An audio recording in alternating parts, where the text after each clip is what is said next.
నిశ్శబ్దం పగిలి ముక్కలవుతున్న భీకర దృశ్యం అలలెగసిన తడి అలజడి ఆగ్రహ తేజమై రూపుదాల్చిన సత్యం ఆగ్రత్రాణ పరాయణ దీక్షా పర్వం అహో ఆరంభం. నారాయణ రెడ్డి హత్య శాంబాబు చేపిలేదని చెప్పి అప్పుడు అడిగారు. ఈరోజు రామల్ల కోట పచ్చబండ పైన నిమిరులతో సాక్షిగా చెప్తున్నాను, ఆ నారాయణ రెడ్డి హత్య కేసుకి నాకు సంబంధం ఏం లేదు. ఇప్పుడు ఎవరైతే అవాక్యాలు అన్నీ ఏదైతే స్ప్రెడ్ చేస్తున్నారో వాళ్ళు కూడా వచ్చి నా పైన కేసులు పెట్టిన వాళ్ళు, అంటే శ్రీదేవి కూడా ఇక్కడ వచ్చి కూర్చొని ఇదే పచ్చబండ పైన మాట్లాడమని చెప్పండి.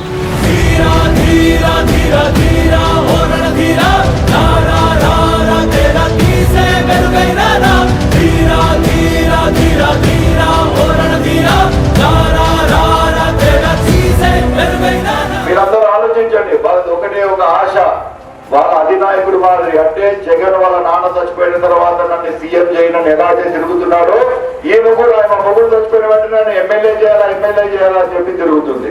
అట్లాంటి వాళ్ళని మీ అందరూ గమనించండి.